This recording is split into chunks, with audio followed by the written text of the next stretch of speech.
Las compañeros, pues acá tenemos el super gusto de tener a la autora de un libro, pues que nada más les comento el título, Tumbar la blanquitud, ensayos urgentes sobre raza y colonialidad. O sea, un título muy sugerente, ya iremos viendo con las presentaciones de qué va, y que además pues queda muy bien con la temática que seguramente ustedes ya están trabajando en su curso. Por eso también pues a Vero y a mí se nos ocurrió que era muy buena idea plantear la presentación en este momento, y afortunadamente María Ignacia pudo, porque les cuento que en la tarde ella ya vuela al otro lado del charco, ¿verdad? Pero tenemos el gusto de tenerla aquí presente.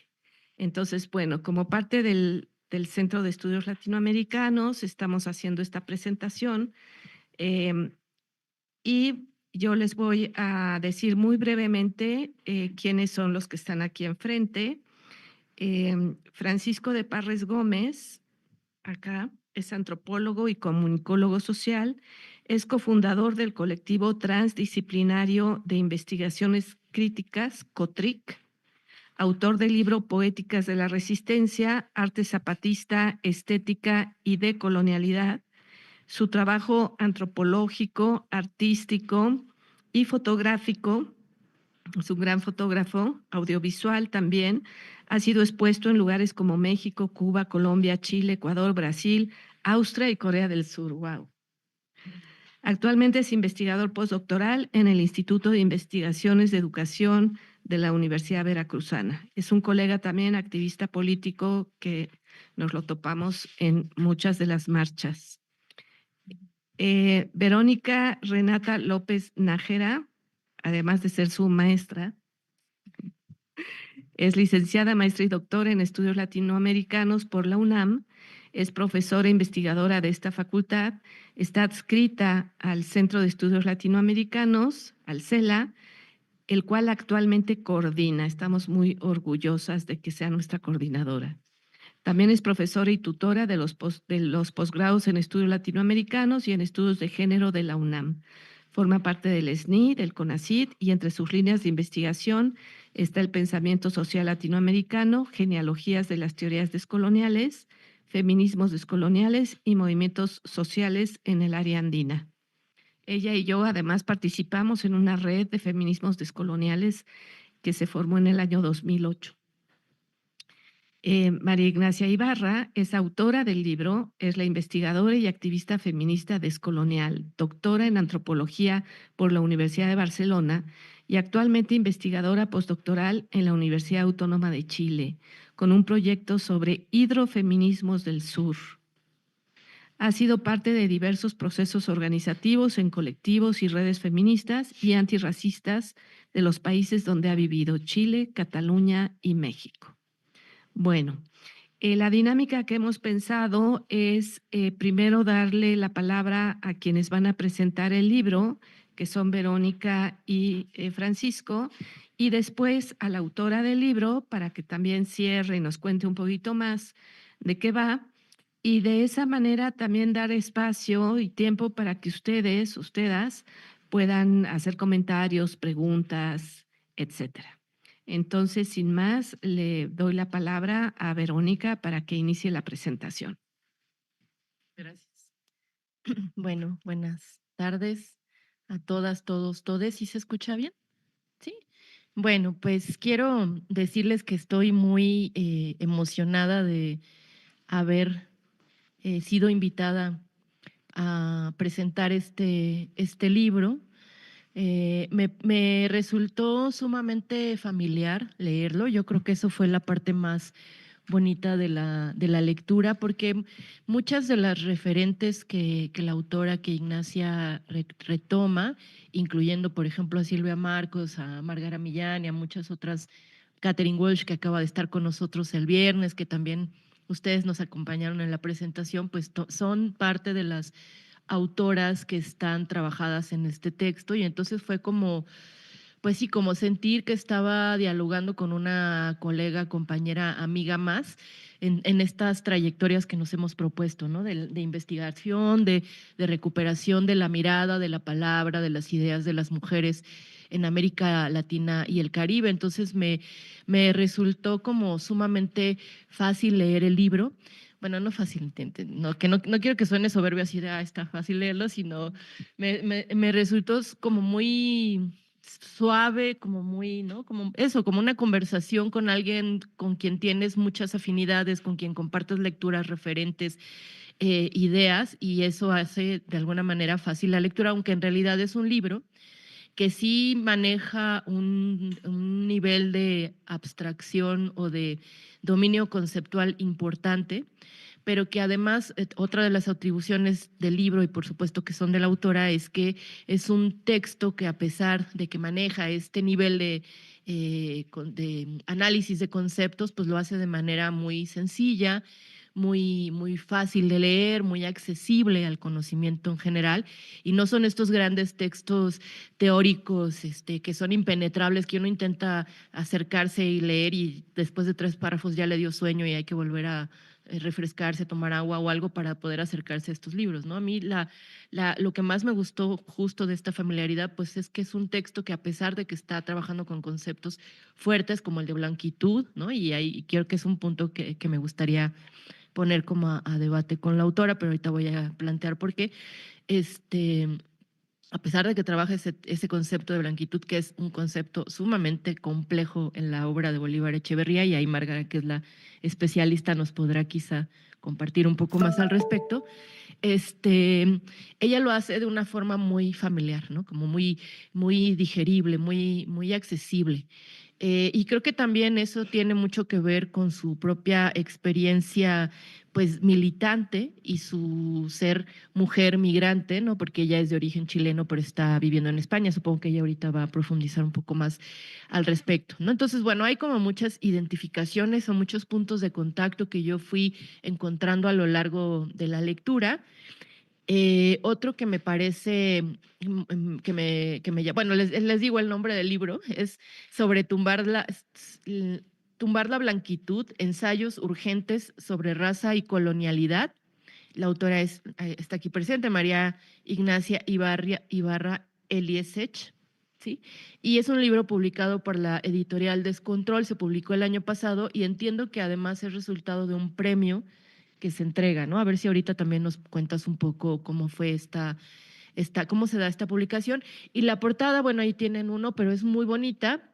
No sé si se alcanza a ver que es una imagen de, pues, eso, de que están tumbando la estatua de Cristóbal Colón. ¿Es Cristóbal Colón? Y no sé si ustedes recuerden que en América Latina, en el contexto de la pandemia y de la agudización del conflicto social, de la precariedad, de la falta de empleo, de la violencia, del racismo, ¿no? En un contexto sumamente complejo.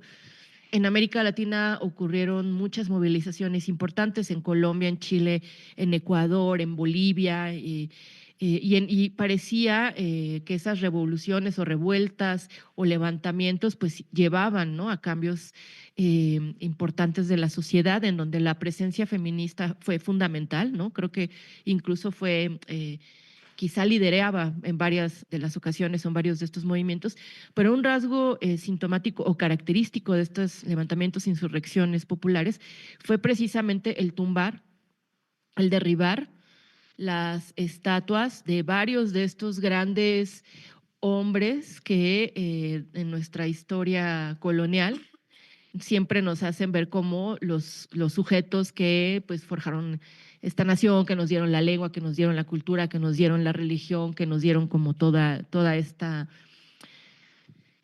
pues sí, esta matriz histórica, sociohistórica de la que provenimos, ¿no? Que finalmente es colonial. Entonces, justo en una crisis, una coyuntura de crisis social, civilizatoria, capitalista, en el que pues todo se empezó a desmoronar por algo tan básico y elemental como la posibilidad de la salud frente al contagio por el COVID, pues llevó a este tipo de manifestaciones, ¿no? Y yo creo que fueron años cruciales en los que el cuestionamiento del colonialismo o de la colonialidad se hicieron presentes. Y justo quien de manera más incisiva, desde mi punto de vista, cuestionó este modelo colonial, pues fueron las mujeres, ¿no? Entonces creo que este texto articula precisamente, reflexiona desde ese lugar, aunque no esté explícitamente planteado, porque creo que en ningún momento lo menciona, el tema de la pandemia, ahora que lo pienso, pero me parece que el marco de la reflexión tiene mucho que ver con todo lo que se va a dar en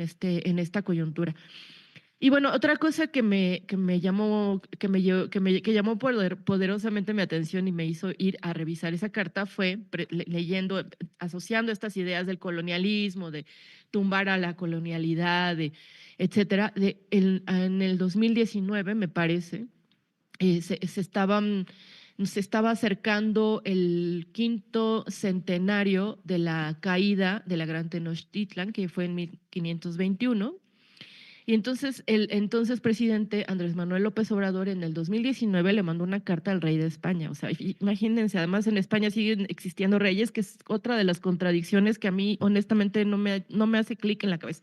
¿Cómo es que en este mundo existen todavía reyes y por qué son importantes y cuál es el peso que tienen simbólicamente, pero también económicamente, porque por algo existe o permanece esa figura, esa estructura colonial? O sea, para quien diga que la colonialidad ya no existe o el colonialismo se acabó, nada más hace falta ver que existen todavía esas figuras, ¿no?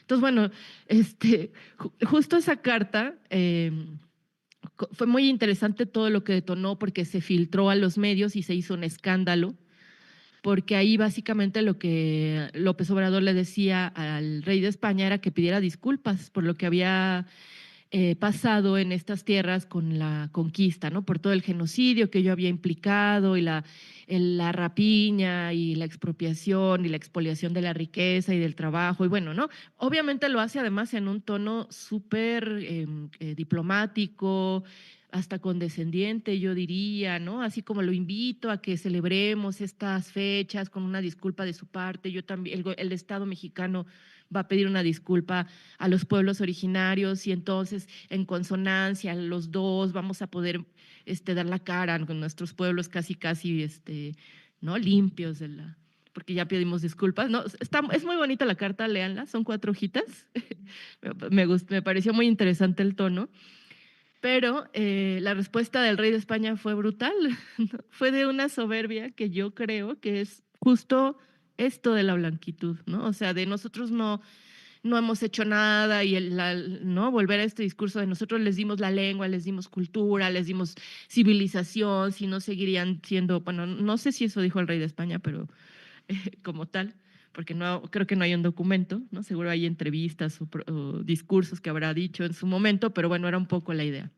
Entonces, bueno, como estas dos imágenes son creo que importantes y son con las que quiero hacer pues más que presentación como tal, creo que un diálogo con la autora, que es lo que a mí me interesa establecer hoy. Creo que ya llevo como 5 minutos, ¿verdad? Entonces ya tengo que ir concluyendo. Bueno, eh, bueno, ya voy a empezar a aterrizar lo que quería decir, porque, bueno, me parecía interesante como poner estas dos ideas, ¿no? Por un lado, la figura de que todavía existe un rey, ¿no? Y que al rey se le convoca a este diálogo y él se reposiciona en su lugar, ¿no? Y luego la figura de los monumentos caídos, ¿no? De tumbar, de derrumbar lo que significa además el monumento a nuestros grandes héroes coloniales o colonizadores. Bueno, el libro toca muchos temas, como muchas derivas, son 8 capítulos, si no mal recuerdo, y concluye con una muy interesante entrevista con Yudelkis Espinosa, que a mí me parece que es muy, o sea, como que es la mejor forma de cerrar este libro. Bueno, si no la han leído, creo que la vamos a leer en algún momento, pero es una autora feminista, antirracista, que tiene una militancia súper importante y que justo empieza un movimiento de mujeres afrolatinas o ella es de República Dominicana y además hace un cuestionamiento muy profundo también a lo blanco del feminismo o a la blanquitud dentro del feminismo, que es algo también muy interesante y que es como de los temas ejes que están atravesando el libro. El primer capítulo es un posicionamiento, yo diría, ético-político de por parte de la autora o el planteamiento de su lugar de enunciación. Ella ahí, digamos, se pone en juego y nos dice, bueno, quién es asignado a lo largo de mi biografía y que me han acompañado en este momento epocal que nos tocó compartir. Me alejo así del proyecto corporal colonial y me visualizo en estas rajaduras, en las liminalidades de los movimientos, trayectos y territorios. Somos muchas en este lugar de lo fronterizo que habitamos espacios de una u otra manera entre el aquí y el allá. Creo que es muy importante este posicionamiento o lugar de enunciación desde el cual ella está hablando. Eh, esta sinceridad académica de ponerse también en juego, de hablar de la blanquitud, de hablar de su propia blanquitud, de hablar de su propio privilegio, me parece que es algo también que me gustó mucho, que me pareció interesante de la forma en la que la autora va a plantear los problemas que después va a ir abordando. Eh, y bueno, la parte, digamos, ya como más teórica o conceptual, creo que empieza en el segundo y en el tercer capítulo, que es un poco lo que yo quería poner como a diálogo con Ignacia, que es el tema de la blanquitud, ¿no? Ella inicia hablando del concepto de blanquitud que formula el filósofo ecuatoriano Bolívar Echeverría en su libro Modernidad y Blanquitud, y voy a citar algo que ella dice: la blancura se refiere al color de la piel y la blanquitud es la forma de ejercer el poder ligado a la historia colonial. Es una construcción social basada en condiciones culturales, económicas e históricas. No responde a causas naturales o biológicas. La no raza o raza blanca es una identidad política normativa que se instala e impone con un afán universalista y que ha sido legitimada a partir de sus propios mecanismos que le dan un lugar de superioridad desde donde se expande y coloniza. La blanquitud es la civilización verdadera, la religión verdadera, la ciencia verdadera, es la verdad. La racionalidad, la objetividad, la limpieza, la pureza, la creencia de certidumbre. Es el artículo definido que instala aquello único, unívoco, universal. Es la totalidad, al decir de Enrique Dussel, el todo que permea y que se erige en su autodenominada autoridad. Bueno, ahí hay como toda una discusión que la autora va a plantear recuperando no solamente el trabajo de Bolívar Echeverría, de Dussel y también de Quijano, y creo que ahí es donde a mí me gustaría hacer un planteamiento. A mí me surge la duda de si la blanquitud no es lo mismo que Aníbal Quijano nombra como colonialidad del poder, ¿no? O sea, me da la impresión de que o hay una extensión del concepto de blanquitud o hay una complejización mestizaje como un proyecto histórico de la nación moderna nos ha permeado hasta el tuétano, como dice el historiador Federico Navarrete al respecto, y ahí quise traer a otro autor que también me parece que ha dialogado como de manera muy similar a los temas que está proponiendo Ignacia en su libro. Y voy a citar a Federico Navarrete, que es un historiador también, que ha hecho una interpretación bien interesante sobre la conquista y la colonia y la Malinche, en fin. Él dice: mi propósito no es de ninguna manera denostar a estos firmes creyentes en la mezcla de razas, sino señalar otra paradoja. El estudio de Perla demostró, que es un proyecto de investigación, demostró que mientras más privilegiada sea una persona y más años de educación tenga, mayor será su tendencia a definirse como mestiza, independientemente de su color de piel, generalmente más blanco que el resto de la población. El punto es que hay de mestizos a mestizos y que la diferencia clave entre las élites que defienden esta identidad y el resto de la población es precisamente la blancura, aunque estos lo nieguen. Y bueno, y más adelante va a retomar la definición del concepto de blanquitud, que es donde yo creo que se puede hacer como este pequeño diálogo. La blanquitud, como la define Bolívar Echeverría y como la han pensado otros autores, no es un atributo racial en sí mismo, sino una forma de ser, de comportarse, una identidad cultural, un etos. Se trata en específico, según Echeverría, del etos del capitalismo. centrado en una definición individualista de la identidad, en comportamientos raciales y maximizadores que favorecen la acumulación del capital y de conocimientos en la búsqueda personal de ascenso social y del privilegio. Y bueno, después va a dar toda una definición de Weber, de la ética protestante, la ética del capitalismo, etcétera, etcétera, para, digamos, plantear cómo está entendiendo y retomando el concepto de blanquitud de Bolívar Echeverría. En el libro, a mí me parece que más que dialogar con el concepto de blanquitud, la autora está jalando el concepto de colonialidad del poder de Aníbal Quijano, porque creo que otro de los temas que está atravesando las páginas del libro es más el asunto de la raza. Y ahí es donde yo encuentro los puntos de divergencia de cómo están entendiendo estas problemáticas Bolívar Echeverría por un lado y Aníbal Quijano por el otro. Porque para Bolívar Echeverría yo entendería que la blanquitud es el resultado de ya un momento capitalista, es decir, cuando ya existe el mundo capitalista como lo conocemos ahora, capitalismo y modernidad, ¿no? Esta articulación. Mientras que Aníbal Quijano entiende que la raza es uno de los elementos o el sustento que posibilita tanto la formación del capitalismo como de la modernidad y de la colonialidad, ¿no? Entonces, no sé si se entienden, pero son dos momentos, formas de enfocar el problema que son distintas y que tienen consecuencias, yo diría que incluso históricas, políticas distintas, ¿no? Entonces, bueno, eso lo dejaría ahí como para la discusión. Eh, Hay otros temas que trabaja el libro, como el, la ley de extranjería, bueno, no sé si la autora quiera profundizar un poco más. Me interesó mucho el tema del cómo pensar el punitivismo y el antipunitivismo, que es un tema que hoy día nos interpela a muchas mujeres feministas por muchas de las cosas que han pasado en este país. Ya no me va a dar tiempo de profundizar en esto. Creo que también hay otro capítulo muy interesante sobre el feminismo blanco, en el que ella también posiciona estas genealogías, desde donde creo que podemos también sentirnos interpeladas o familiarizadas con lo que la autora está planteando: el feminismo comunitario, el feminismo descolonial, el feminismo afro, el feminismo, habla del feminismo gitano, del feminismo islámico, ¿no? O sea, como de un importante reconocimiento de la diversidad humana.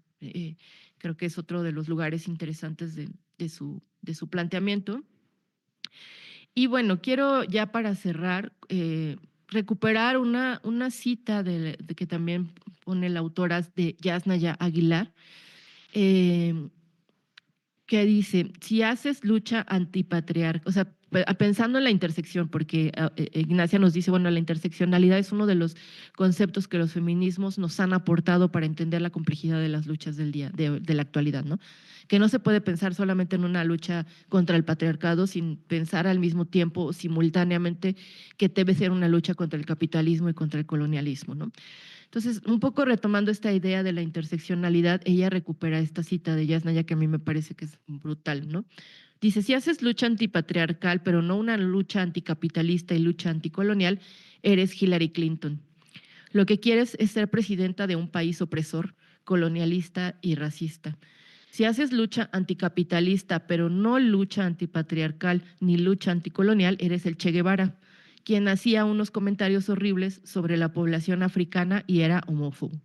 Y luego, si haces una lucha anticolonialista o antirracista, pero no anticapitalista, y tienes el mestizaje como proyecto colonial antipatriarcal, pues lo que quieres es aparecer en la portada de Vogue. Bueno, creo que le voy a dejar por aquí y muchas gracias, Ignacia, por este texto que nos hace reflexionar tanto.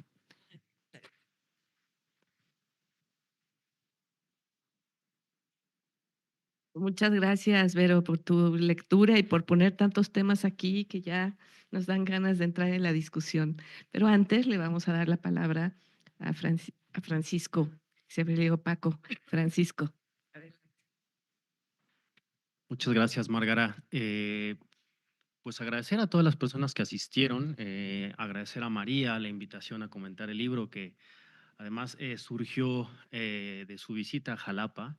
donde radico actualmente. Y es curioso porque nos conocemos ya, yo creo que hace más de 10 años, ¿no? Pero solo es hasta ahora que de manera más cercana nos hemos involucrado en algunos proyectos, porque hace más de 10 años estuvimos en un diplomado sobre pensamiento e historia de América Latina. Entonces es interesante ver cómo, pues ahí también hay algunos frutos, ¿no? Agradecer a la UNAM, a Márgara, a Verónica por estar acá.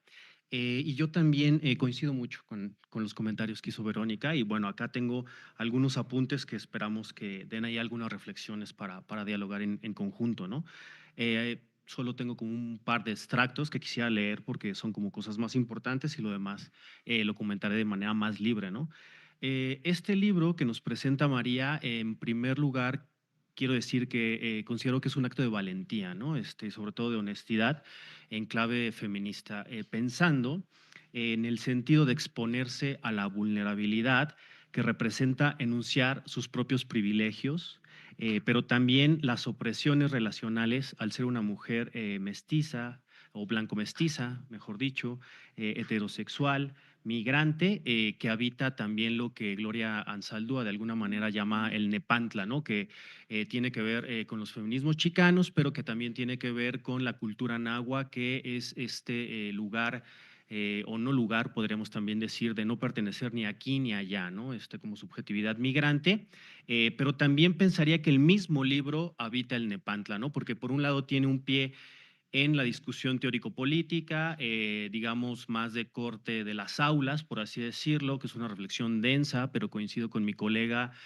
con una pluma muy suelta que permite leerlo, a pesar de su densidad, de manera bastante ágil y didáctica, pedagógica, pero al mismo tiempo tiene un pie en la militancia, ¿no? En la militancia antirracista, en los movimientos feministas y también en los movimientos migrantes, ¿no? Entonces, creo que cada vez es más necesario y urgente este tipo de pensamiento que no solo se quede en los salones de clase, ¿no? Sino que también acompaña, y no solo acompaña, sino que también es parte de las luchas sociales. Este es un ejercicio que invita a interpelar nuestras propias historias en clave interseccional, como ya dijo Verónica, para ponernos a discusión de forma pública, sabiendo además que las implicaciones que tiene, tomando en cuenta la fragilidad que se quiere ocultar, pero al mismo tiempo el poder que opera a través de la blanquitud, ¿no? Entonces, así como el concepto, por ejemplo, de las razas no existe, pero lo que sí opera es el racismo, es un poco esa doble funcionalidad de la blanquitud, que por un lado es muy frágil y por eso necesita de todo este aparataje de dominación para sostenerse, que ahí es donde opera un poder muy fuerte, ¿no? El libro condensa los dilemas a los cuales nos han enfrentado, y ahí me incluyo, ¿no? Por eso creo que es una interpelación muy amplia la que hace María y que sirve mucho incluso como materia de discusión de clase, quienes hemos enfrentado y sido objetos de la planadora del Estado, que nos dice que no hay que escarbar más porque todos somos mestizos e iguales ante la ley, ¿no? Que entonces esa también es como, hay un juego interesante, cómo ha jugado el papel del mestizaje para la construcción de los estados-nación. Y para decir que como si esto fuera un triunfo consumado, y además se debería de celebrar el borramiento de nuestras historias por parte de las repúblicas democráticas, lo entrecomillo, en aras de la construcción de los estados-nación.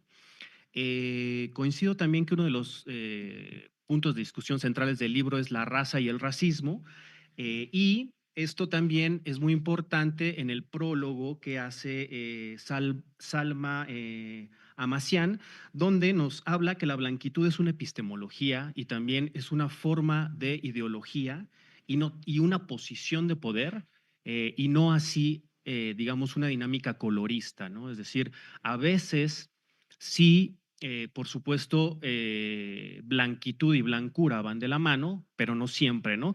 Y esto pensémoslo también llevando o tomando de la mano a Frantz Fanon, ¿no? De la Martinica, que si lo aplicamos a los tiempos actuales y su libro Pieles Negras, Máscaras Blancas, ¿no? Podemos ver que, por ejemplo, en el periodo de Barack Obama, ¿no? Como este personaje negro, ¿no? El primer negro que gobierna Estados Unidos, ¿no? El país imperialista por antonomasia, al mismo tiempo fue la gobernatura donde más expulsión de población migrantes se dio, ¿no? Entonces podemos ver cómo esa blanquitud puede ejercerse independientemente del color de la piel.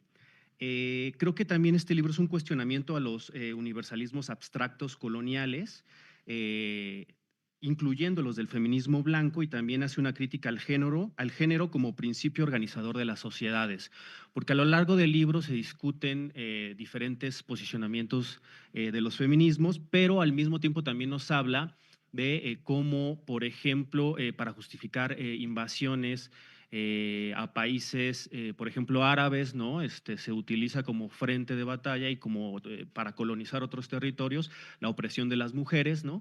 Y también nos habla, por ejemplo, de casos del feminismo comunitario, donde la complementariedad de los opuestos no concibe espacios, digamos, completamente excluyentes, aunque esto, por supuesto, sin negar el heteropatriarcado y la dominación. María se posiciona, ¿no? No estoy seguro si ella cita a Donna Haraway, pero bueno, también considero que tiene un posicionamiento muy interesante desde el conocimiento situado, pero también desde un lugar de enunciación que recupera la autoetnografía y la investigación militante, ¿no? Y eso creo que es algo fundamental como procesos reflexivos, porque no solo se interpela a ella misma, como decía, en un acto de honestidad y valentía de poner a discusión sus propios privilegios, sino que es un ejercicio en clave metodológica que nos invita a hacerlo cualquiera que no solo milite dentro de los movimientos sociales, sino que también trabaje desde las ciencias sociales, ¿no? Por decirlo menos, ¿no? Ojalá también otras disciplinas lo hicieran. Una autoetnografía donde se invierte la mirada.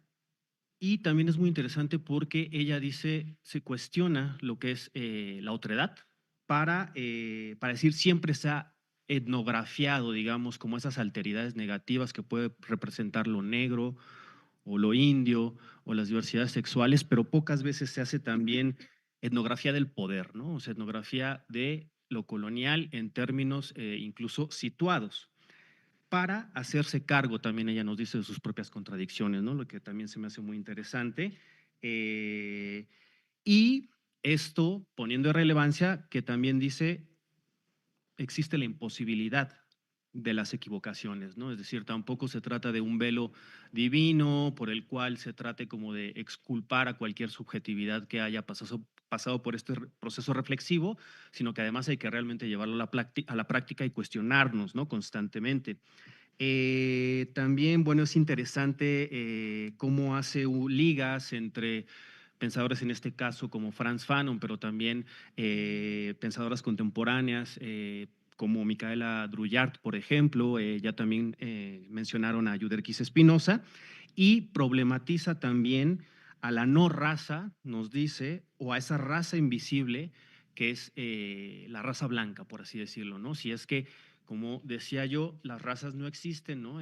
Pensando en que incluso como condición humana me parece que compartimos el 99.9 del material genético, ¿no? Y solo las variaciones mínimas son las que dan ese tipo de diversidad, pero el racismo sí, sí existe como aparato transversal de dominación y de poder.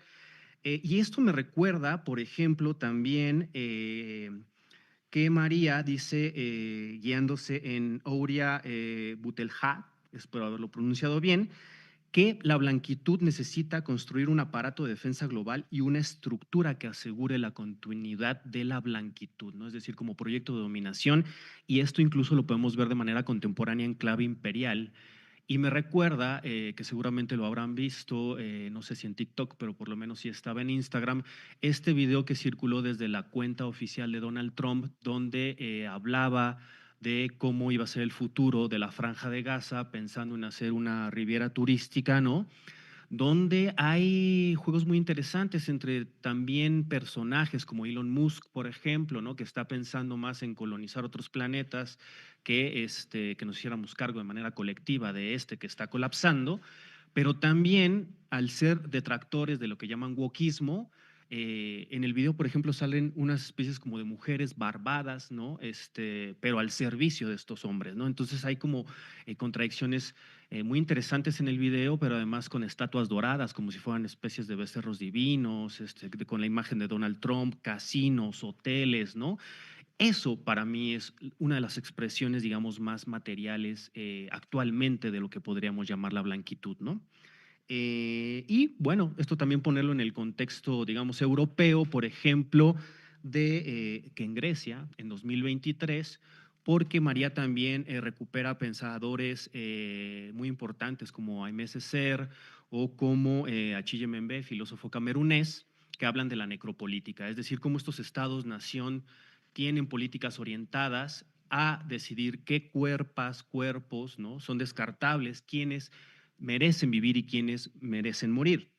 Y esto lo digo porque hablando del racismo, hablando de la migración, en Grecia, por ejemplo, en 2023 naufragó un barco lleno de personas migrantes, que la mayoría eran pakistaníes, sirias, egipcias o palestinas, y donde había por lo menos 100 niños y niñas en la parte de abajo del barco, estando muy cerca de las costas de Grecia, y el barco se hundió y murió muchísima gente, pero esos mismos días se estaba hundiendo o fracasó una misión de exploración marina para ver los restos del Titanic en Canadá con 5 multimillonarios, ¿no? Hombres, y sin embargo en esa operación que fue en Canadá hubo todo un despliegue de recursos por parte de los estados, en este caso de Estados Unidos y Canadá, con submarinos, con aviones, con lanchas, con barcos para encontrar a 5 personas multimillonarias, y los mismos días estaban muriendo estos cuerpos desechables racializados, 750 personas en Grecia, ¿no? Entonces, creo que son discusiones que están muy vigentes. Creo que me quedan 4 minutitos. Es que es muy, muy, muy rico el libro, o sea, de verdad que abre muchísimas vetas. Me gusta también cómo recupera, por ejemplo, a Pablo González Casanova, ¿no? También comandante Contreras del Ejército Zapatista de Liberación Nacional, y menciona el colonialismo interno, es decir, cómo si bien puede haber habido procesos independentistas y como tal la mayoría del sistema mundo moderno colonial terminó con el colonialismo. Desde la teoría de colonial hablarían de colonialidad, pero también, muchos años antes ya también, Pablo González Casanova nos hablaría del colonialismo interno, es decir, cómo los estados-nación también administran los propios territorios como colonias, ¿no? Y en este caso la mayoría son de los pueblos originarios.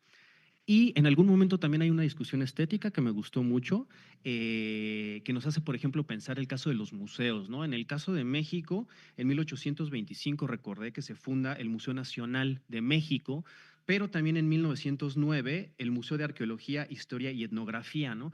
Para dar como configuración al Estado-Nación mexicano, en lo que Manuel Gamio, que también recupera a María, o discusiones como José Vasconcelos, hablarían de la raza cósmica, ¿no? De esa raza mestiza, ¿no? Como esa raza que se nutre de lo mejor, pero que, entre comillas, ¿no? Pero que en realidad lo que busca es borrar las diferencias y la diversidad, siempre poniéndolo en constante tensión y como respuesta de reconocer narrativas plurales, ¿no?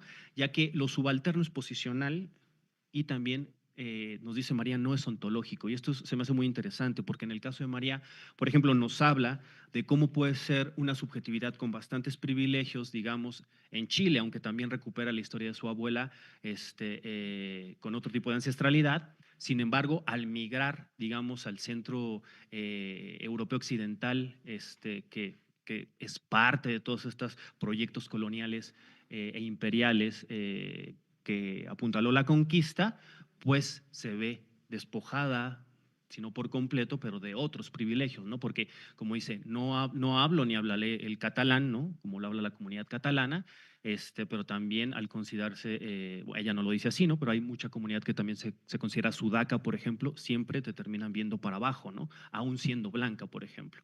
Entonces, bueno, esto es muy importante y hay muchos temas más que me gustaría también tocar, pero bueno, habla también de hacerle frente a la colonialidad territorial y también a la ideología de ocupación.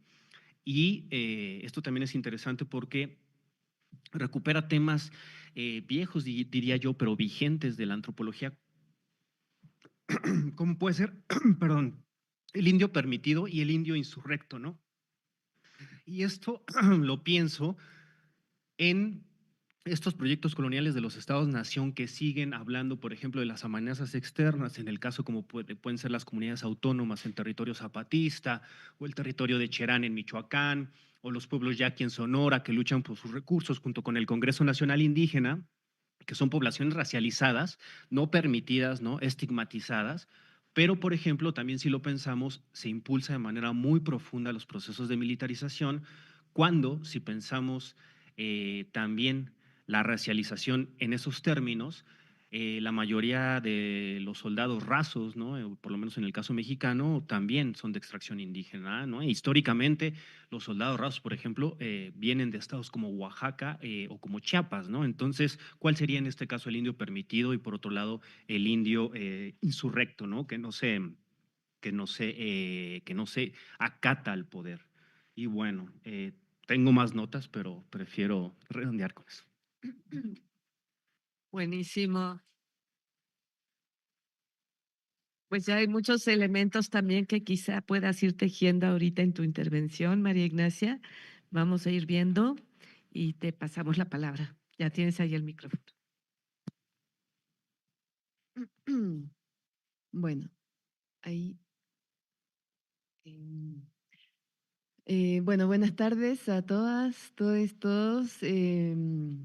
Primero que todo, muchas gracias por estar aquí, a ustedes, al público, por el interés en venir a dialogar conmigo, con nosotras, con respecto a este libro. Em, bueno, gracias a la invitación, Márgara, Verónica, por querer presentar este texto que ustedes también van visitando y conociendo en su aprendizaje aquí en la UNAM, pero también seguramente en su cotidianidad, en su diario vivir.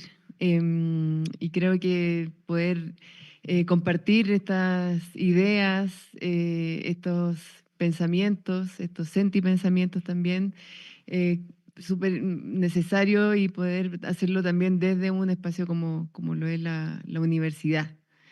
Em, También, bueno, Francisco, muchas gracias por venir, somos eso, amigos y también hemos sido colegas en diferentes proyectos y también para mí es un honor y un tremendo gusto poder contar contigo aquí en la presentación. Bueno, a Márgara además es parte de mi referencia de hace muchos años atrás también y también por eso estoy muy contenta de poder presentarlo aquí junto a ti. Bueno, el libro comienza de hecho con un pequeño capitulito, digámoslo, de que se lo dedico a los agradecimientos, que me parece que es una manera también de abrir la conversación y que se ha convertido en esta cábala. Entonces, también por eso parto esta conversación dando las gracias y digo, les doy las gracias también así a distancia, digamos, a quienes son parte.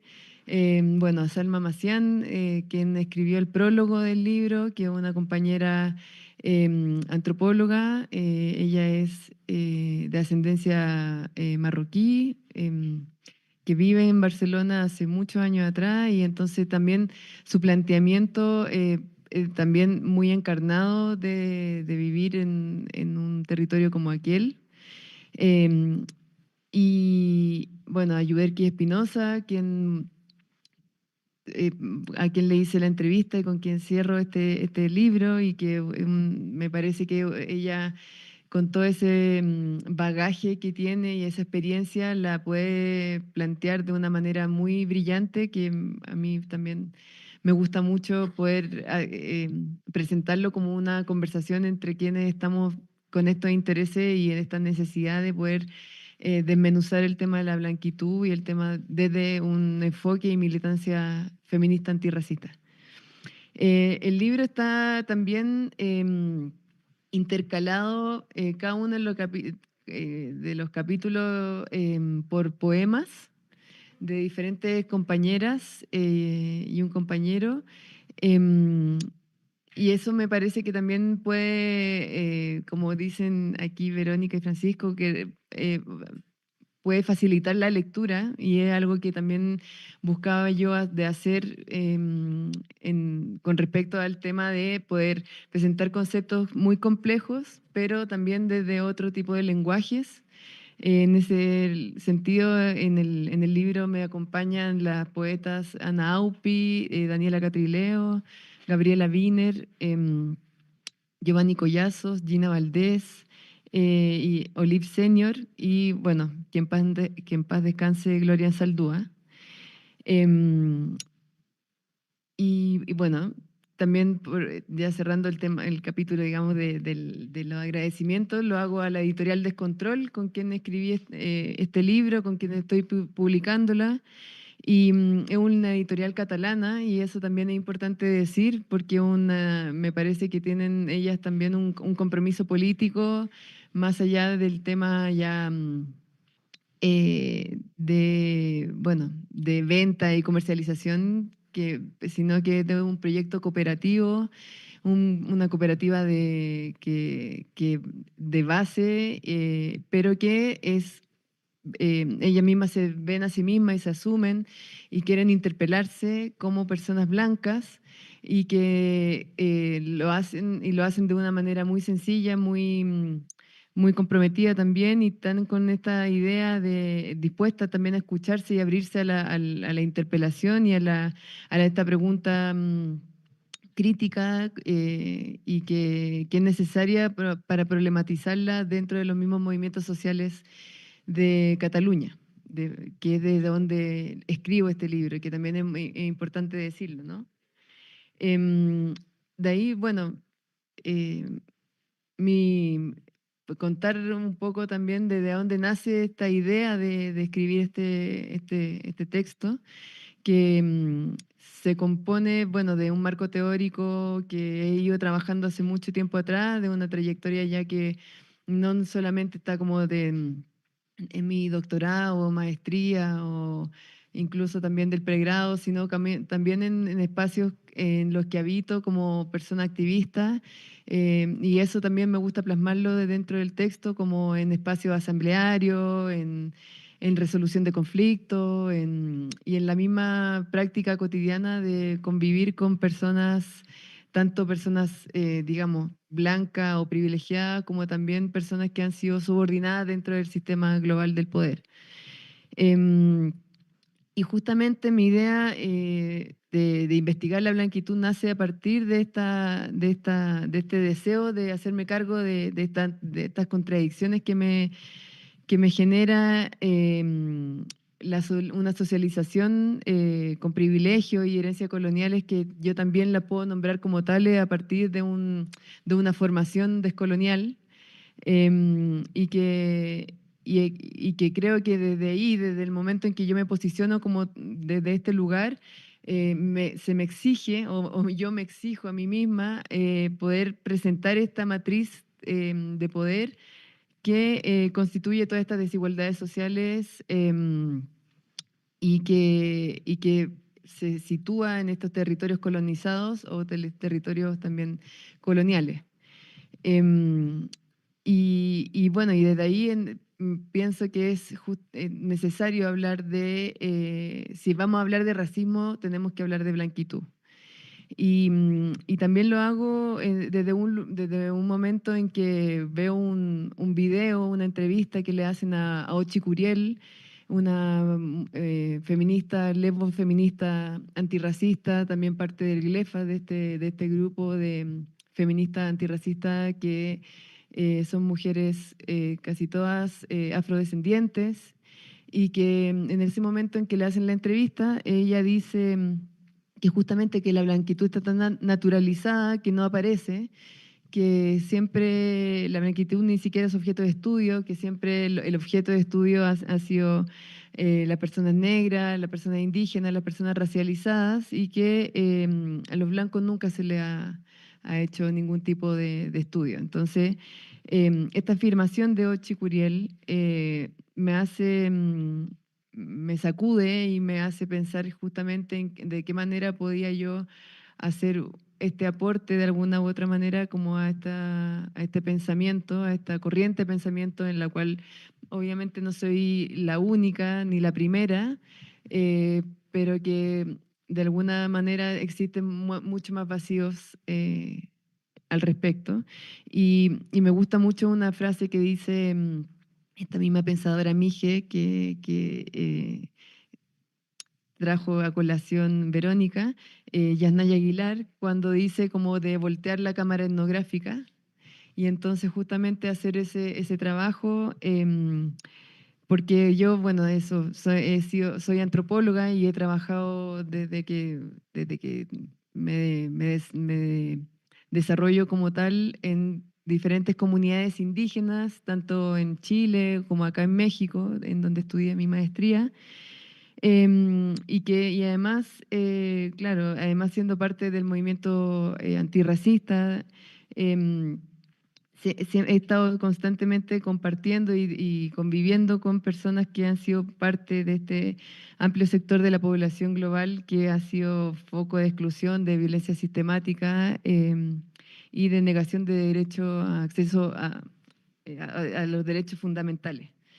Entonces, bueno, en ese momento de poder como reconocer estos privilegios, creo que, bueno, y es parte de una tradición, digamos, del análisis situado, de la teoría encarnada, de poder decir cómo hacer este ejercicio de estudiar la blanquitud a partir de un lugar específico que es justamente yo siendo chilena y en donde he trabajado mucho tiempo con personas de territorio mapuche, de Gualmapu, y en donde yo también allí puedo ser considerada una persona huinca, como se le llama allí, que son personas, bueno, las mismas personas que no son mapuche, y generalmente han sido las personas chilenas a quienes se les ha llamado así, y que han sido las personas chilenas las principales opresoras del pueblo mapuche, incluso más que la persona española. Entonces también ese lugar de yo llegar a trabajar allí me exigió también poder hacer este trabajo como de ejercicio crítico. Luego vengo a estudiar aquí a México y también, por ejemplo, ser una persona considerada así como una güera más, también me sitúa en un lugar y luego yo, bueno, años después me voy a vivir a Barcelona, cruzo el charco y ahí también vivo un proceso de racialización que es absolutamente diferente a lo que viven compañeras que son, digamos, negras, compañeras indígenas, pero que el proceso de racialización de todas formas lo vivo y puedo entonces reconocer diferentes maneras de categorías que se cruzan y que las puedo encarnar en mi propio cuerpo. Yo me gusta visibilizar este dilema y me gusta acoger esta teoría y esta idea que plantea Silvia Rivera Cusicanqui, de poder, cuando insiste en esta necesidad de habitar y radicalizar la contradicción, en profundizar lo negro y lo blanco para que choquen con más fuerza, en esta identidad cheje que ella habla, como para que generar un diálogo a partir de esta radicalidad y de la alteridad. Em, y entonces, por eso, en ese sentido, poder situar esta contradicción y la práctica y no, para no caer en lo binario. Em, y además, bueno, también me pasó que hace unos años atrás estuve en el Congreso de Claxo en la UNAM y que había una mesa que se trataba sobre negritudes, afrolatinidades y racismos, en la que participaba Mara Viveros Vigoya, Rosa Campoalegre y Rita Segato.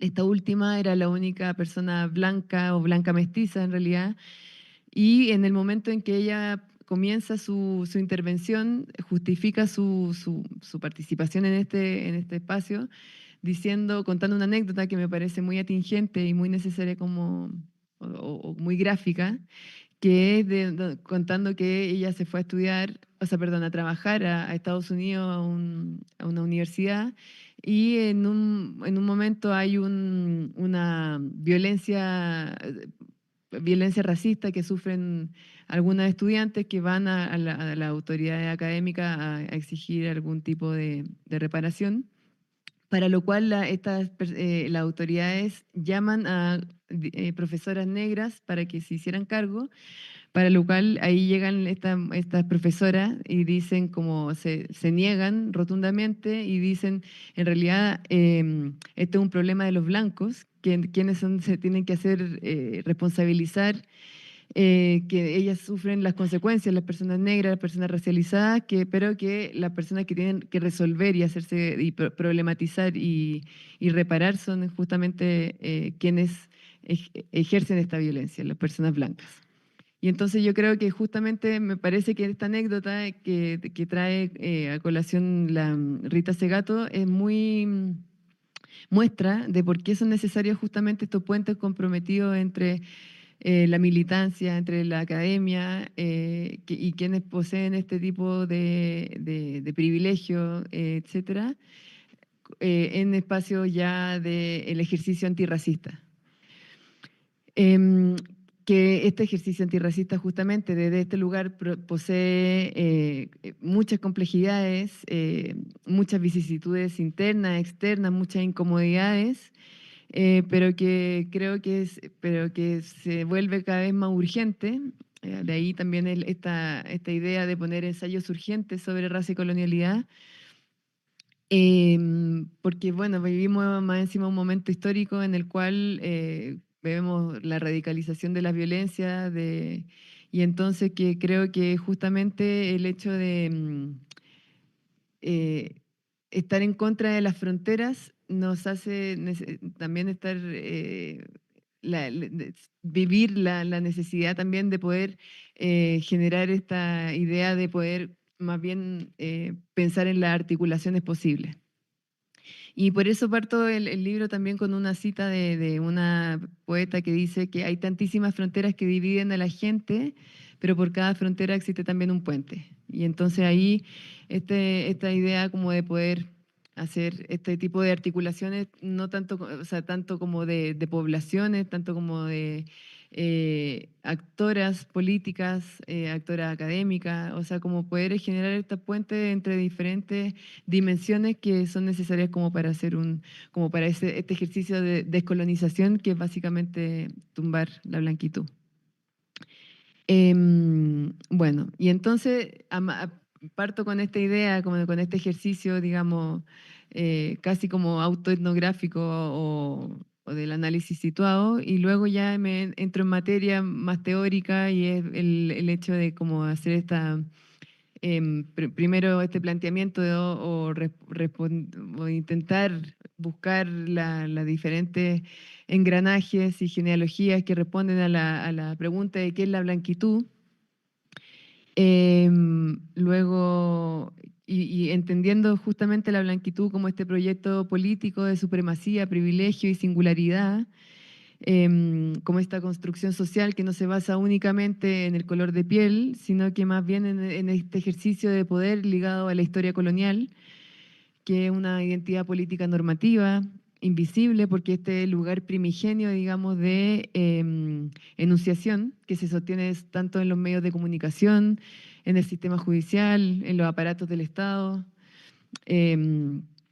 Y que se sostiene también justamente en estos procesos de racialización, en la asignación de identidades, en la asignación de humanidad, y que se basa también en la clasificación de los cuerpos, que se traduce en situaciones cotidianas de racismo, tanto como en las salas de clase, en lo laboral, lo epistémico, en lo cultural, en lo migratorio. Entonces, y de ahí entonces busco ver, y justamente me parece que es necesario que en esta práctica antirracista tengamos también una práctica anticolonial, lo cual se traduce en poder y reconocer qué es la colonialidad más allá como de ese tiempo histórico de la colonización, sino que se reproduce constantemente en diferentes ejes: la colonialidad del poder, la colonialidad del ser, la colonialidad del género, la colonialidad de la naturaleza, etcétera, y que por eso para mí era importante plantear la blanquitud como una expresión de esta conjunción de ejes más allá, o sea, tanto entendiendo que hay una, que la colonialidad del poder, por ejemplo, de Aníbal Quijano, justamente, o, eh, o bueno, de los pensadores que plantean esta idea desde la Escuela Modernidad-Colonialidad, sino también como pudiendo también trazar otro tipo de cómo la blanquitud se expresa a partir de esta, otras capas que son necesarias como de poder vislumbrar o sea, y que acompañan y fortalecen los procesos de racialización. Y ahí entonces, bueno, hago este capítulo que es blanquitud y colonialidad, y en donde explico cada una de estos ejes y que me parece que es como un aspecto central que yo también quise plantear en este libro. Luego, bueno, está el tema de el capítulo sobre los feminismos blancos y de otras genealogías, entendiendo la interseccionalidad o imbricaciones de opresiones que vayan más allá del género, que es, bueno, justamente en una semana como del 8 de marzo, en el momento como que estamos hoy, creo que se hace cada vez también más necesario ponerlo sobre la mesa para poder dar cuenta de cómo las personas que nos asumimos como feministas tenemos que también reconocer este otro tipo de opresiones que son tanto o más dañinas que incluso el patriarcado, ¿no? Luego está el capítulo sobre punitivismo como dispositivo de la blanquitud, y ahí hago este análisis de lo macro en términos de seguridad ante la amenaza que significa lo no blanco, entonces entendiendo también la tecnología antimigración, las leyes de extranjería, la hiperproducción y fortalecimiento de fronteras, sobre todo hablando desde Europa, que es donde vivo el día de hoy y que es el tema migratorio viene siendo lo más grave, un tema que es grave y que es asesino y que es letal para ciertos cuerpos, ¿no? Luego también está el tema de una crítica al paradigma carcelario, donde sabemos que la cárcel es un lugar en donde solamente van ciertos cuerpos también, que son los cuerpos principalmente racializados. Eh, y luego, que me parece también relevante, está dentro de este mismo tema de la crítica antipunitivista, está el tema de cómo muchas veces esta misma idea de la frontera, del castigo, de la expulsión, etcétera, se cuela dentro de los mismos movimientos antirracistas, en nuestro mismo espacio asambleario, en los mismos feminismos, etcétera, y a través de lo que son las funas, los scratches, los señalamientos, la hiperproducción también de protocolos, etc. Bueno, y luego está el tema del mestizaje, el capítulo del mestizaje como un proyecto colonial de borramiento en nuestros territorios de Latinoamérica, de qué manera las élites blanco-mestizas reproducen la blanquitud en nuestros propios territorios. Pero también me gusta hacer en este mismo capítulo hacer una idea de cómo, y de hecho así se llama el capítulo como el proyecto colonial de borramiento, pero también la potencia de la impureza, que también ahí retomando ideas de Gloria Saldúa y de las feministas chicanas, de habitar lo fronterizo, la contradicción y habitar lo manchado, lo gris, como una idea también para que nosotras podamos como reconocer estas identidades que son contaminadas, digamos, y que también eso nos permite generar otro tipo como de historias y de experiencias. Y ahí hago como una idea de como de fabulación crítica, una idea como de un viaje especulativo a mis propias raíces, de mi árbol genealógico, y que creo que también es interesante de habitar eh, lo que llama Arely Uribe, una escritora chilena, de ser el ser Quiltra, que es la perra sin raza, digamos, que es una idea que me gusta mucho porque justamente, bueno, en Chile, por ejemplo, en el estallido social, no sé si ustedes, bueno, conocen con lo que fue ese momento y que el principal referente que tomamos como un símbolo era el perro Matapaco y que era un perro quiltro y que la gente en Chile justamente nos sentimos muy identificadas con este perro.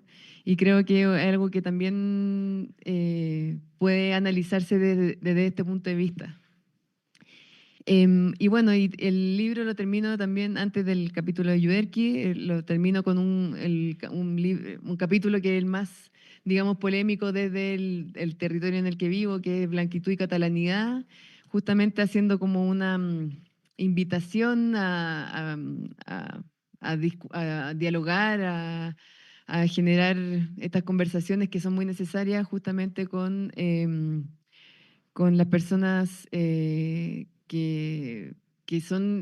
bueno, que viven en Cataluña y que son catalanas y que han vivido procesos también muy dolorosos con respecto al Estado español, por ejemplo, con respecto a la búsqueda de borramiento de su lengua, de su historia, pero que a la vez muchas veces esta lengua puede generar más exclusiones y divisiones dentro de los mismos movimientos. Entonces, como poder poner eso en diálogo, ponerlo porque una invitación justamente a pensar de qué manera podemos generar más bien este tipo como de aproximaciones entre personas que comprometidas con la transformación y con el cambio social,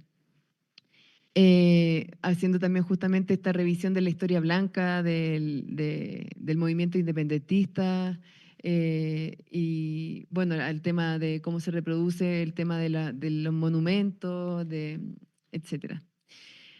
Y bueno, básicamente el libro es eso, tiene varias temáticas, varias líneas de análisis, de discusión. Y yo, bueno, básicamente lo que me gustaría aquí es como invitarles también a ustedes a poder leerlo, ponerlo también en debate.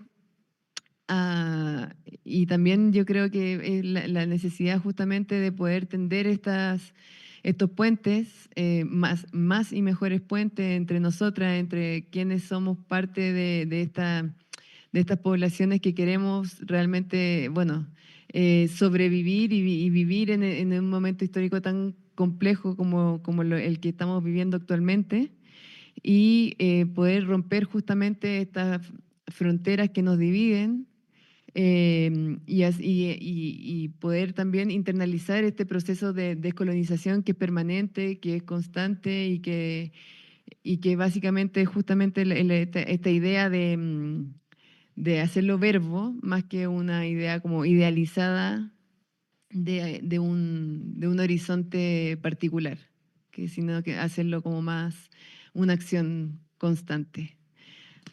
Así que eso, bueno, muchas gracias por la escucha.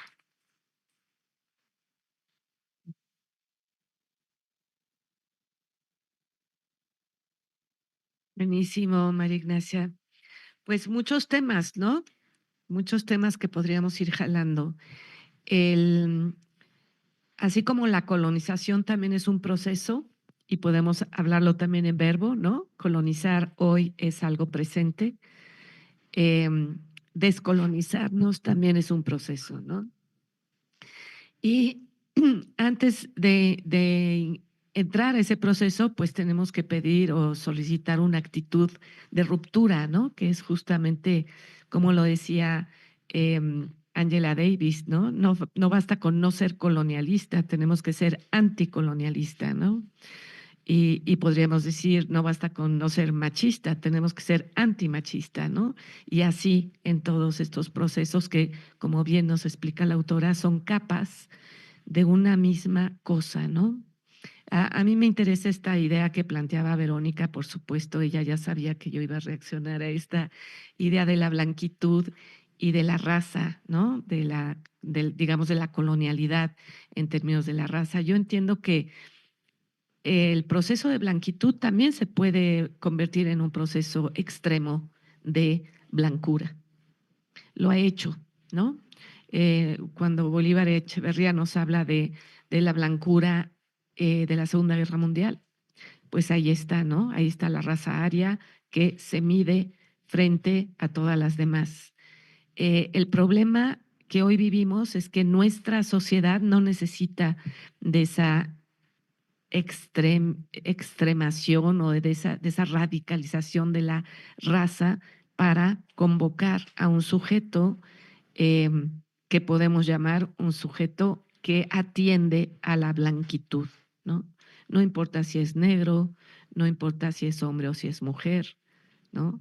O sea, ese sujeto abstracto del capital que es colonial y que es racista, pues esa blanquitud. Eh, Me gustó mucho la invitación que nos hace María Ignacia a pensar en esto en nuestras propias vivencias, ¿no? A veces lo hacemos en clase, ¿no? En clase decimos, cuando leemos algunas cuestiones, por ejemplo, eh, Gloria Anzaldúa y sus textos de la prieta o la güera, ¿no? Que son vivencias que ella tiene en Estados Unidos, pero que se reproducen también aquí en nuestro país, ¿no? Que empezamos a ver que esa racialización, que es muy importante, esto que dijo, creo que fue Paco, ¿no? Em, Esta racialización es una posicionalidad, no es, no es ontológica, ¿no? Entonces, pero todos estamos ahí, ¿no? Todos y todas estamos posicionadas de alguna manera en esa dominancia de la blanquitud. Entonces, pues aquí están como varias cuestiones que se entretejen, por supuesto, el feminismo blanco, la cita de Yasnaya, que es contundente, ¿no? Sí, Hillary Clinton, sí se acuerdan de esa, a lo mejor ustedes no se acuerdan, pero nosotras sí nos acordamos de esa deriva. La deriva de, bueno, ¿y ahora qué hacemos entre un negro que por fin va a llegar o una mujer, ¿no? Que, wow, también va a llegar y no importaba, en realidad no importaba quién de los dos llegara, ¿no?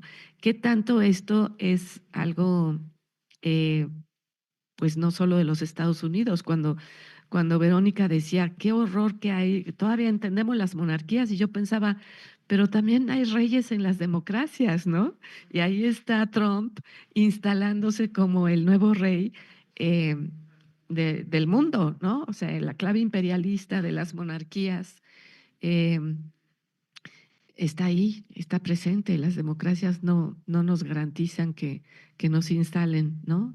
Eh, entonces, pues abrir la discusión en ese sentido quizás sea bueno, ¿no? No sé qué tanto ustedes quieran pues plantear preguntas o hacer comentarios también de lo que están ya viendo en el tema. Nuestra materia, violencias contra las mujeres, se afinca en esta interseccionalidad, ¿no? Justamente no quería hacer la reproducción de una teoría feminista en abstracto que centrara toda la problemática en la crítica al patriarcado. Entendíamos muy bien cuando hicimos la materia, porque lo entendían las estudiantas que estaban ahí exigiéndola, que teníamos que hacer esa combinación, ese entreveramiento, ¿no? De un México que es racista, que es machista, pero que también es capitalista, ¿no? Entonces, que también es clasista y que todo eso nos atraviesa. Entonces, pues podemos hacer una ronda nos gustaría mucho escucharlas, escucharlos, escucharles, animarles a que nos digan qué es tumbar la blanquitud para ustedes.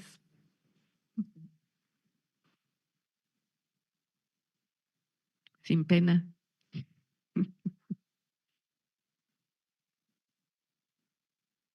Sí, compañera, sí, te vamos a pedir, ¿qué hacemos? Ah, ahí va un micrófono, qué bueno, gracias. Y después el compañero. Bueno, yo en mi carrera he estado viendo en general con otros compañeros lo discutimos mucho, el término de blanquitud, blancura y blanqueamiento. Lo que yo entiendo es que la blanquitud se separa de la raza y del ser blanco, pero no entendí si en el libro sigue ese, no recuerdo bien el autor quien proponía esto, pero si sigue esa línea o va aunado la blanquitud con la raza y la blancura. Si quieren, tomamos 2 o 3 participaciones y luego abrimos. ¿Estaba el compañero? Sí, ya. Ahorita que te llegue el micrófono, espérate, porque estamos transmitiendo, ¿verdad? Pues lo que decía ahorita, bueno, la pregunta que usted hizo fue cómo tumbar la blanquitud. Y pues respondiendo a esa pregunta y para participar, ¿por qué no? Pues como usted ya había mencionado antes, que no basta con pues no ejercerla, sino que tenemos que además ir en contra de ella. Y ese sería mi comentario. Buenísimo comentario, ¿no? Porque pues implica esto que ya nos decía María Ignacia, ¿no? Estamos en la universidad, trabajamos con teoría, con lenguaje, pero tenemos que ir a la práctica también, ¿no? Y empezar con nuestra propia práctica. Sí, compañera. Bueno, yo tenía una duda de que cómo es que la blanquitud es como una forma de expresión. O sea, no entiendo muy bien esa parte. Muy bien. Con respecto a tirar la blanquitud, lo que yo entiendo es pues hacernos cargo de nuestros propios privilegios, ¿no? Entender desde dónde nos enunciamos y cómo ejercemos ese poder y cómo podemos, bueno, pues sí, dependiendo de los privilegios que contamos, pues darle voz a las personas que no cuentan con ellos, ¿no? Y no solo basta justo, o sea, con hacernos notar o bueno, denotar nuestros propios privilegios, sino justo cómo ejercerlos, ¿no? ¿Alguien más?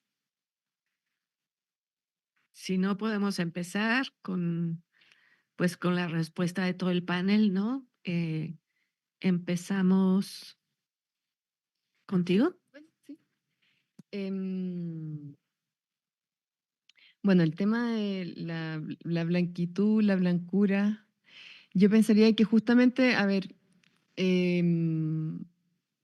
como justamente dice Bolívar Echeverría, de que en su libro este de Modernidad y Blanquitud, que la blancura se refiere al color de la piel y la blanquitud la forma de ejercer el poder ligado a la historia colonial. Entonces yo más bien, siempre teniéndolo como una referencia, y una referencia de las más importantes de quien ha planteado este análisis teórico de esta posicionalidad, me parece. Yo pensaría así que es, o sea, yo trato de hacer un cuestionamiento más allá del tema del color de piel. O sea, me parece que aunque es fundamental, y hago aquí justamente un, un análisis de lo que ese color de piel significa al momento de cómo en los procesos de racialización, justamente en la asignación de los signos sociales, en la etimología de la palabra, de la asignación de humanidad y eso cómo se traduce justamente en el hecho en la cotidianeidad de, de lo laboral, de lo estético, de lo migratorio, etcétera. Em, Más bien quiero pensar en la blanquitud como una idea como una construcción social, en esta idea de una supremacía em, que hace que incluso personas que tienen color negro o personas de color, como lo llamaba también las compañeras chicanas, eh, incluso esas personas también tienen como un proyecto colonial de blanquitud, como decía incluso en esta idea de cuando se vio eh, el momento de las elecciones ahora con Kamala Harris, por ejemplo. Kamala Harris es una persona que tiene color negro, ¿no? que podría, pero en realidad el proyecto de blanquitud que ella y de poder que ella ejerce constantemente no tiene que ver con el hecho de su piel.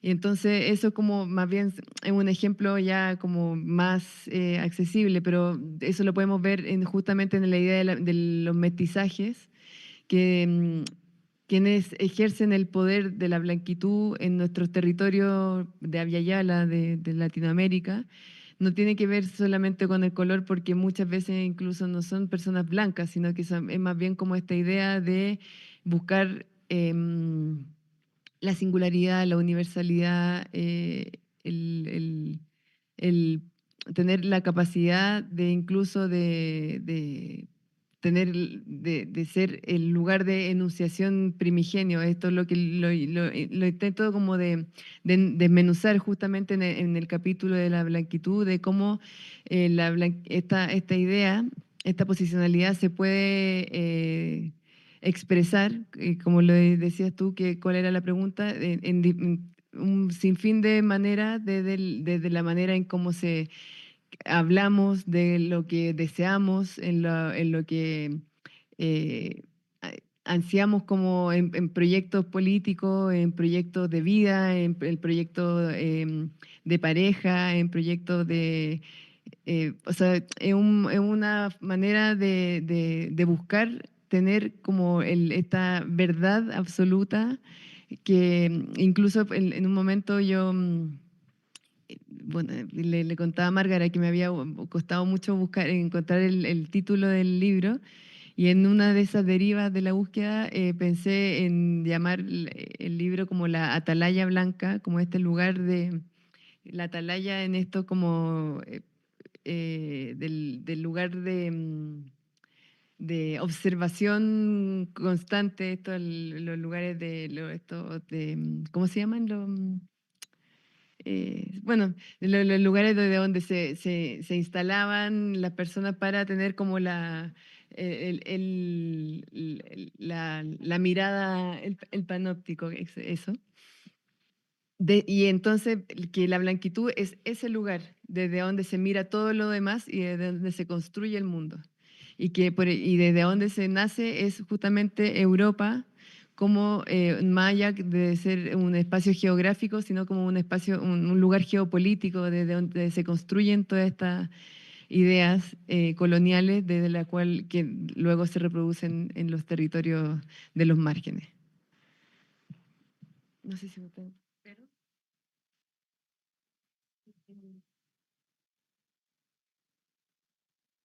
Bueno, no sé. Creo que casi todas las preguntas tuvieron que ver con la blanquitud, ¿no? Creo que es un concepto que habría que seguir trabajando. Ahorita escuchaba a Ignacia y también me quedaba como con esa duda, porque en realidad yo lo he estudiado o lo trabajo más desde la perspectiva de la colonialidad del poder, ¿no? Creo que ahí sí está como muy clara la raza entendida como el sostén y el detonador o como el eje constitutivo de la modernidad, colonialidad capitalista. Y creo que en Bolívar Echeverría se entiende de una manera distinta, ¿no? Pero como no he trabajado tanto a Bolívar Echeverría, pues no lo tengo muy claro. Entonces, no sé, a lo mejor el colega tiene alguna respuesta más cercana. Yo me voy a colar en la discusión. Hay un librito de Bolívar Echeverría que se llama Imágenes de la Blanquitud y él trabaja ahí con puras fotografías. Ese libro es muy importante porque vemos cómo la blanquitud surge entre blancos incluso. O sea, no necesitan ser personas de distinto color. Entre los blancos se puede generar esta blanquitud. Por ejemplo, tiene unas fotografías de obreros pobres, blancos, norteamericanos, que evidentemente no acceden a la blanquitud, ¿no? Mientras tiene a Condoleezza Rice o a Michael Jackson, ¿no? Donde incluso estéticamente se emula a eso que consideramos que es el modelo, ¿no? Entonces, yo escuchándolas ahora y pensando qué es esto de la blanquitud, sí, tiene que ver más con una hegemonía, un estilo dominante, una manera de ser, una actitud, ¿no? en donde dominamos el mundo, ¿sí? El mundo está a nuestros pies. Y esto es muy Hollywood, ¿no? Y es muy ese imaginario. Pero ese imaginario nos apela a todas y a todos. Ese es el poder de la blanquitud, ¿no? Y todos podemos en algún momento aspirar a eso que nos ofrece la blanquitud, ser eso, ese modelo. Tiene, por supuesto, muchas derivas, ¿no? Están los medios de comunicación, está la cuestión estética, está también como las mismas singularidades étnicas. Esto que decía Yasnaya, que es muy fuerte, ¿no? En lo que tú citabas, Verónica, que es si solo queremos centrarnos en la colonialidad, pues vamos a querer aparecer en Vogue, ¿no? Pero con, digamos, con plumas, pero al estilo Vogue. ¿Sí me explico? Esa es la blanquitud y tiene un enorme poder, ¿no? Yo escuchaba hoy la mañanera de Claudia Sheinbaum, porque pues hoy pusieron los aranceles, está la guerra de los aranceles ya se lanzó, el mundo está cambiando muy vertiginosamente. Y ella presentaba una diapositiva donde la mayoría de las personas que introducen droga a los Estados Unidos son norteamericanos. Esto dicho por la investigación misma de Estados Unidos. Y sin embargo, todo el mundo en Estados Unidos, o la gran mayoría, piensa que solo son los migrantes mexicanos los que introducen droga. Esa es la blanquitud en acción, ¿no? El pensar solo este otro, ¿no? Pero ese otro también puede ser blanco. Basta con que sea nuestro sirviente. ¿Sí me explicó? Y eso se reproduce, o sea, entre los negros, entre los indígenas, entre cualquier otra, digamos, ahí es donde esta idea del color de la raza no importa. La blanquitud se puede establecer en cualquier lugar. Ahora, también es importante señalar, como lo señala Echeverría, esa blanquitud que es como en un capitalismo, digamos, sin conflicto, con dominio total, ¿no? Allí es donde se ejerce la blanquitud. Pero si ese capitalismo enfrenta tensiones, rápidamente va hacia la blancura, ¿sí? Y rápidamente va a sacar, pues, lo que ya sabemos que sucedió en la Segunda Guerra Mundial con los nazis, ¿no? Donde ya sabemos cómo se medía a las personas para saber si eran o no de una cierta raza. Ese es el horizonte de la confrontación capitalista, ¿sí? Entonces, es un equilibrio, digamos, débil el de la blanquitud, ¿no? Está bien la blanquitud si tú aceptas mis normas, pero si no, también aparece la raza como una cuestión brutal, ¿no? Lo decía Paco hace un momento, ¿no? En su intervención, aquí en México hemos trabajado la idea del indio permitido, ¿no? ¿Quién es ese indio permitido? Pues el que acepta las reglas de la blanquitud, ¿sí? Y el que no, el que dice no y que se subleva, pues ese sí es un indio que no merece ni siquiera sobrevivir, ¿no? Entonces, esto lo vamos a ir viendo en muchos periodos del desarrollo del capitalismo, ¿no? Cómo se exacerba, cómo se construye al enemigo, cómo se exacerba una tensión frente a otra. Entonces, creo que eso es lo importante de entender de la blanquitud. Ahora, hoy se habla mucho de blanquitud, ¿no? Incluso hay pintas, ¿no? En nuestro movimiento reciente de mujeres aparecía algo así como que muera la blanquitud, ¿no? En la universidad, muera la blanquitud en la universidad. Es interesante que nos pongamos a pensar eso qué significa, ¿no? ¿A qué podemos llamar blanquitud, por ejemplo, dentro del feminismo o dentro de la universidad, ¿sí? O dentro incluso de nuestros discursos críticos, ¿no? Nuevamente la cita de Yasnaya es muy fuerte en ese sentido, ¿no? Gracias, Márgara. Bueno, igual tengo unos comentarios que voy a intentar articular entre lo que dijeron mis colegas y un poco de anotaciones que había hecho también previamente. Quizá para entender también la blanquitud, habría que pensar que, por ejemplo, en nuestro caso en México, lo mestizo adopta el proyecto o copia, también nos dice María, la subjetividad del colono, ¿no? Entonces, otra vez, no estamos hablando de colorismo, ¿no? No estamos hablando de clasificaciones raciales que se depositan en la piel, sino en una subjetividad de conquista, ¿no? En este caso, la subjetividad mestiza que conforma México, pues sobre todo subsume, ¿no? O domina a los pueblos originarios, ¿no? Sin precisamente ser blanca, digamos, en color de piel. Sin embargo, como proyecto de dominación, sí adopta los valores de la blanquitud. Y esto, por ejemplo, lo pongo en tensión con otro de los temas que trae a colación María en el libro, que es el de el racismo, pero también el antipunitivismo, ¿no? Y bueno, es comúnmente sabido, ¿no? Que la mayoría de las personas que están encarceladas son personas racializadas, ¿no?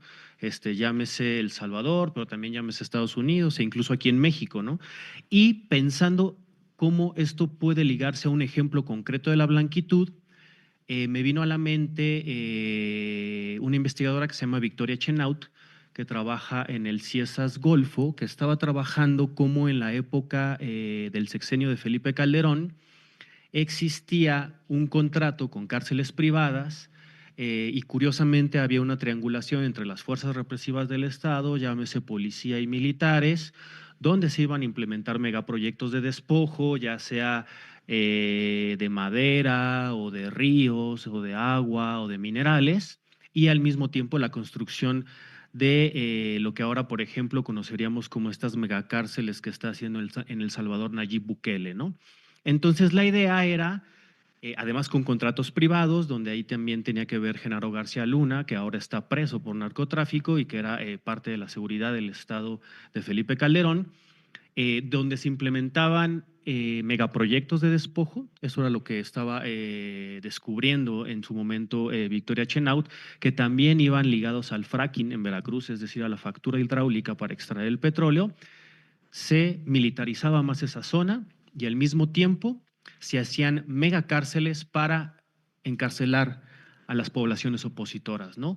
Que en este caso, sobre todo, pues era población, puede haber sido Popoluca o Nahua, o dependiendo de la zona, ¿no? Pero además, no bastando con eso, se les iba a dar trabajo. Entonces, parte del trabajo que se les iba a dar iba a ser maquilar jeans, ¿no? Para el mercado estadounidense, a un precio, me parece que como de 2 pesos por prenda, ¿no? Entonces, es un modelo completo donde está este proyecto colonial de conquista de territorios, se racializa a las personas de una, digamos, subjetividad distinta como otredad o alteridad negativa, se les encarcela con el uso del Estado en esta figura precisamente como del indio no permitido, ¿no? O del que se rebela, pero eso sí, ¿no? Se le da trabajo, ¿no? Entonces, para que veamos cómo este es un proyecto.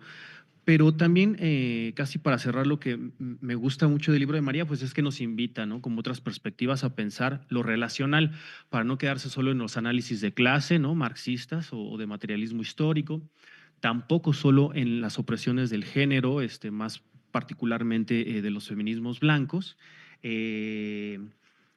pero tampoco en los de raza únicamente, ¿no? Aunque sabemos que la raza atraviesa todo eso, ¿no? Y recupero una cita que María pone en su libro donde Bell Hooks dice, ¿no? El patriarcado de los hombres pesa tanto como el racismo de las mujeres, ¿no? Entonces, es muy fuerte y nos pone ejemplos, ¿no? Que hace una especie como de genealogía de varias corrientes, no solo de la descolonial, sino también las del feminismo descolonial, ¿no? En particular, ¿no? Y nos habla de los feminismos chicanos, de los negros, de los comunitarios, de Angela Davis, que por supuesto evocó también hace rato Márgara. Y esto para pensar que, por ejemplo, también en el caso de Chile, tenemos esta figura que es Gabriel Boric, ¿no? Que, bueno, sí, emerge, ¿no? Del movimiento social, emerge del movimiento estudiantil, como en su momento fue aquí una especie del 132 en México. Sin embargo, es un régimen progresista, ¿no? donde la mayoría, la profundización de la militarización de los territorios mapuche es muy, muy grande, ¿no? María nos habla también del caso, por ejemplo, en Argentina y dialogando con Yuderquis Espinosa y cómo ella vive un racismo distinto, ¿no? Donde Yuderquis nos cuenta que estaba estudiando para hacer un posgrado, ¿no? Y que al bajar a la tienda, bueno, se hospedaba, ella dice, con puras compañeras, digamos, afros, y que cuando baja a la tienda le dice el tipo de la tienda, un argentino, oye, ¿y tu dueño te deja salir peinada así? ¿No? Entonces, esto pensemos que es como, y ella incluso no le entendía, ¿no?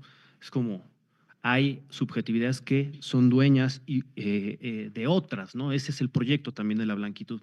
Y cierro con esto que es, traigo a colación a Joali Rodríguez en sintonía y que también me permitió pues tener una interpelación, digamos, en mi propia subjetividad. Hace unos días estuvimos en una mesa y ella preguntaba, ¿no? ¿Qué pasa cuando no son los hombres blancos los que hacen el activismo, ¿no?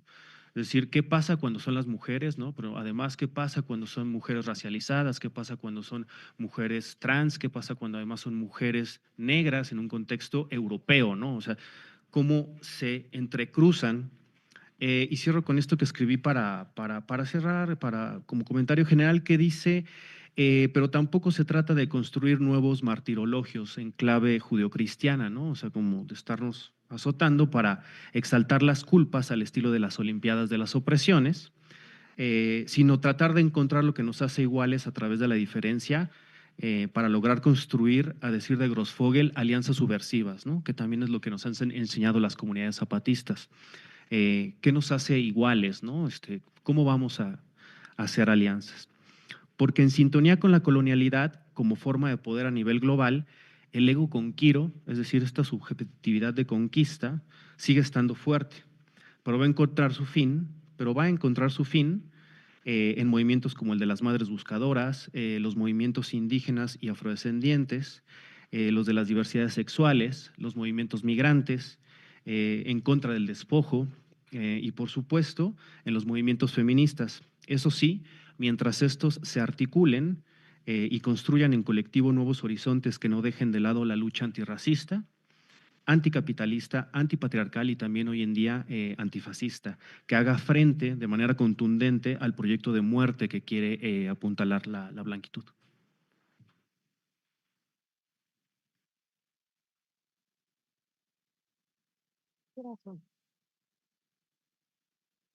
Tenemos que terminar porque ya es la hora. Pero bueno, hay unos poquitos libros a la venta, muy poquitos, pero me dice María Ignacia que el libro va a estar en La Volcana, por lo menos, en esa librería bien bonita allá en la Santa María la Ribera, que si no la conocen, pues vayan a echarse una vuelta porque está súper, súper bonita y el lugar además está. ¿Sí conocen el kiosco Morisco? ¡Ah! ¿Nadie conoce el kiosco Morisco de esta ciudad? ¿Sí? ¿Quién es? A ver, díganme. Ay, bien poquitos, ¿ven? Vaya, vaya, hagan trabajo de campo, vayan al kiosco Morisco y ahí enfrente está la Volcana y ahí va a estar muy pronto el libro de Tumbar la Blanquitud. Pues muchísimas gracias, cerramos esta mesa, gracias por su atención y esperamos que pues las hayamos y les hayamos animado para seguir leyendo sobre qué es la blanquitud y cómo tumbarla.